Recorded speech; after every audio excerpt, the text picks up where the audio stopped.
नमस्कार दर्शकों, हमारे खास कार्यक्रम में आपका स्वागत है। आपके साथ मैं हूं श्रीकांत सोनी। आजकल बदलती लाइफस्टाइल के कारण लोगों में श्वास से संबंधित बीमारियां तेजी से फैल रही है। आखिर कौन-कौन सी वो बीमारी है जो श्वास के जरिए होती है? इसी पर बातचीत के लिए हमारे साथ मौजूद हैं श्वास रोग विशेषज्ञ मध्य प्रदेश की राजधानी भोपाल के अग्रवाल हॉस्पिटल के MD PN Agrawal sir. Sir, बहुत-बहुत स्वागत है आपका इस हमारे खास कार्यक्रम। थैंक यू, धन्यवाद श्रीकांत। सर, आपसे मैं जानना चाहता हूं कि श्वास के जरिए कौन-कौन सी बीमारी तेजी से फैल रही है और उसका कैसे हम उसे जल्दी से पहचानें और क्या उसका इलाज संभव है? देखिए श्रीकांत जी, इसमें हम जनरली बात करते हैं, कई तरह के रोग हमको होते हैं। इसमें एक तो इन्फेक्शन का ग्रुप है, जैसे हम लोग आजकल देख रहे हैं कि स्वाइन फ्लू फैलता है, कोरोना वायरस फैला हुआ है। जो इन्फेक्शियस वाली बीमारियां जो एक से दूसरे में फैलती हैं। दूसरी बीमारियां होती है कैंसर रिलेटेड, लंग्स के कैंसर की बीमारियां होती हैं जो एडिक्शन से, तंबाकू से और स्मोकिंग से होती हैं। और तीसरी होती है कुछ एज रिलेटेड बीमारी, जैसे लंग फाइब्रोसिस, जो कि ना तो इन्फेक्शन और ना ही तो कैंसर है। ऐसे करके तीन मोटे ग्रुप्स में हम इनको डिवाइड कर सकते हैं। इस समय हम बात करते हैं पहले इन्फेक्शियस बीमारियों की।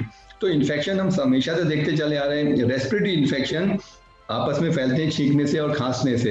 जब एक संक्रमित व्यक्ति खांसता है, छींकता है, तो माउथ से और नोज से बहुत सारे पार्टिकल्स उड़ते हैं, बहुत सारे छोटे छोटे ड्रॉपलेट्स उड़ते हैं और एक बड़ा सा गुबार सा बना देते हैं। जो भी व्यक्ति संक्रमित सामने होता है उसको संक्रमण होता है। इसमें सबसे बड़ी बीमारी का नाम है ट्यूबरकुलोसिस, जो कि पूरे वर्ल्ड की बड़ी बीमारी है। हमारे देश में करोड़ों लोगों को प्रतिवर्ष संक्रमित करती आई है और इससे डेथ्स भी बहुत होती हैं। और इसको हम लोग 2025 तक इरेडिकेट करेंगे, जैसे हमारे माननीय प्रधानमंत्री जी ने बहुत बड़ा लेवल पे प्लान बनाया और हम लोग उसमें आगे भी जा रहे हैं। दूसरी बीमारियों में से निमोनिया होता है। निमोनिया एक बहुत बड़ा रोग है, बचपन से लेकर बुजुर्ग तक हर किसी व्यक्ति को होता है। निमोनिया में कई सारे वल्नरेबल ग्रुप्स होते हैं, छोटे हैं, कुछ इम्यूनो कॉम्प्रोमाइज हैं, कुछ बीमारियां हैं जैसे हार्ट डिजीज हैं, कैंसर के पेशेंट है, अस्थमा, इन लोगों को ज्यादा निमोनिया होते हैं।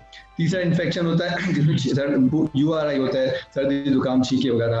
फिर इन्फ्लुएंजा, स्वाइन फ्लू, उसके साथ साथ अभी हम देख रहे हैं कोरोना वायरस इन्फेक्शन। तो इस तरह की इन्फेक्शन वाला ग्रुप होता है। दूसरा ग्रुप अगर बोले तो कैंसर का ग्रुप होता है। कैंसर ये तो यूं हमारा बनाया हुआ खुद का ही रोग है और इसको हमको हर हाल में चौकन्ने रहना पड़ेगा। कुछ एडिक्शंस जैसे टोबैको च्यूइंग और स्मोकिंग, ये दो बड़े कारण जिससे कैंसर होते हैं। कैंसर रेस्पिरेटरी ट्रैक्ट में, upper respiratory tract, nose, throat, trachea और लोअर रेस्पिरेटरी लंग्स में होते हैं। कैंसर को स्मोकिंग सबसे बड़ा इसका फैक्टर है। जब भी स्मोक करते हैं लगातार सालों तक स्मोक करने से उसमें कुछ कैंसर तत्व होते हैं जो कि बॉडी में जाते हैं, वो कैंसर के लिए व्यक्ति को धीरे धीरे करके सेल्स में बदलाव लाते हैं। तो कैंसर को रोकने का तरीका है हम एडिक्शन से दूर रहें, स्मोकिंग से दूर रहें। हम खुद भी स्मोकिंग करेंगे तो डायरेक्ट कैंसर के पीड़ित हो सकते हैं। दूसरे व्यक्ति स्मोक करता है, हम जिसको इनहेल करते हैं, पैसिव स्मोकर, हम किसी भीड़ वाले एरिया में, बंद एरिया में, क्लब्स हैं, कुछ ऐसे एरिया जहाँ पे साथी लोग स्मोक करते हैं, तो वो धुएं से भी एक व्यक्ति करता है तो उसके स्पाउस को स्मोक से कैंसर हो सकता है। ये पॉल्यूशन से भी होता है, बाहर के आउटसाइड पॉल्यूशन से भी कैंसर फैलता है। दूसरी बात, तंबाकू से फैलता है, तो तंबाकू और स्मोकिंग दोनों को पूरी तरह से इसको अवॉइड करने से हम इससे बच सकते हैं। उसके अलावा एक स्मॉल ग्रुप ऑफ कैंसर है जो कि नॉन स्मोकर्स में भी होता है, फीमेल्स में होता है और किसी एडवांस एज में हो सकता है जी। दूसरा एक बड़ा ग्रुप है जिसमें जैसे लंग फाइब्रोसिस हम बोलते हैं। आजकल आप लोग काफी सुन रहे हैं कि लंग्स में फाइब्रोसिस हो रहा है, कोविड के बाद भी हो रहा है, परंतु ये जनरली ये स्लो ग्रोइंग प्रोसेस होती है, 6वीं 7वें डिकेड में होती है, 55 60 65 की उम्र के बाद व्यक्तियों को होती है। उसमें लंग्स के निचले हिस्सों में शुरू में लंग फाइब्रोसिस के कारण कुछ जाले पड़ने लगते हैं, लंग्स स्टिफ होने लगते हैं, लंग्स के अंदर क्षमता कम हो जाती है, तो सांस जल्दी फूलती है और उनके अंदर खून में ऑक्सीजन की मात्रा धीरे धीरे कम होने लगती है। इसकी अच्छी दवाइयां आई हैं, परंतु फिर भी ये बीमारी जो इडियोपैथिक फाइब्रोसिस बोलते हैं बढ़ती चली जाती है। तो इसमें जी, यानी कि सर जो श्वास है हमारी, उसके जरिए इन बड़ी बीमारियों का खतरा लोगों का हमेशा बना ही रहता है। बिल्कुल बिल्कुल ठीक है। अब जो ये फाइब्रोसिस तो चलिए आपस में नहीं फैलता है, पर हमको सबसे बड़ा खतरा है इन्फेक्शंस का। आज के समय में इन्फेक्शन हमेशा से होते चले आ रहे हैं और हम लोग भी कई बार उससे पीड़ित हो जाते हैं। आप देखिए, आप पार्टी में गए, वहां पे 2 लोग छींक रहे थे, खांस रहे थे, उनको वायरल था, आप लौटे सुबह तक आपको भी जुकाम हो गया और तेज बुखार आ गया। ये वायरल इन्फेक्शन है। वायरल इन्फेक्शन केवल इससे बचने के लिए, श्वास के जरिए जो बीमारी हो रही है उससे बचने के लिए क्या आप टिप्स देंगे? उससे बचने का तरीका है कि अपने देखिए, इसमें भी वायरस रूट जो एंट्री का वायरस है, बैक्टीरिया, दूसरे ऑर्गेनिजम्स का, वो नोज और माउथ ही है। अल्टीमेटली हमको इस एरिया को प्रोटेक्ट करना पड़ेगा। यदि जो हम सांस अंदर लेते हैं नाक से और मुंह से, उस सांस के थ्रू ही ये कीटाणु रेस्पिरेटरी ट्रैक्ट में जाते हैं। पहले थ्रोट में जाते हैं, अपर रेस्पिरेटरी ट्रैक्ट से होते हुए नोज थ्रोट से होते हुए फिर लंग्स में जाते हैं, ट्रेकिया। तो ये इस रूट को ही हमको ब्लॉक करना पड़ेगा। और मैं आपको एक बात बताऊं श्रीकांत, बहुत इंपॉर्टेंट बात है कि 1 साल से दुर्भाग्य से हमारे देश में, पूरे विश्व में कोरोना है, परंतु अच्छा उसमें है कि हम लोग जब मास्क पहन रहे हैं तो लोग, हर व्यक्ति मास्क पहन रहा है। अभी व्यक्ति लोगों से मिल नहीं जा रहे हैं, भीड़ भाड़ में नहीं जा रहे हैं, तो उससे ये हो रहा है कि इनको ये इंसिडेंस ऑफ इन्फेक्शन बहुत कम हो गया है। अपार्ट फ्रॉम कोविड दूसरे इन्फेक्शन बहुत कम हो गए हैं, ट्यूबरकुलोसिस की संख्या भी कम हो रही है, क्योंकि व्यक्ति हमेशा प्रोटेक्टेड है।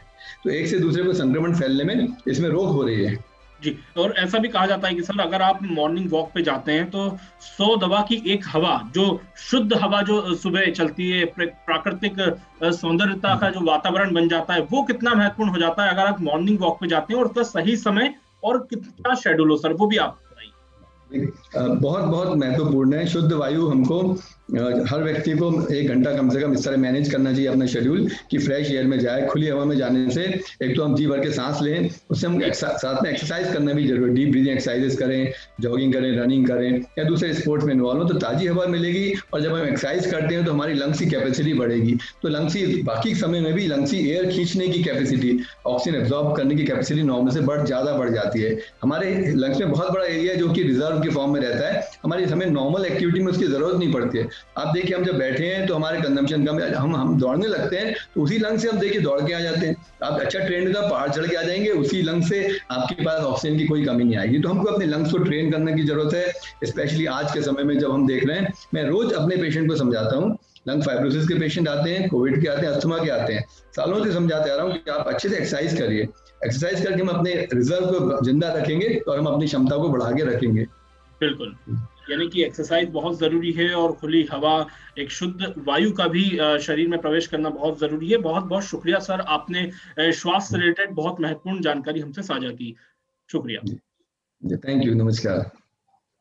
कैसा लगा ये वीडियो हमें कमेंट सेक्शन में ज़रूर बताएं, और अगर ये वीडियो पसंद आया हो तो इसे लाइक और शेयर भी करें, और हमारे channel Asia net news Hindi को सब्सक्राइब करना ना भूलें, और इसके नोटिफिकेशन पाने के लिए बेल आइकन को ज़रूर दबाएं।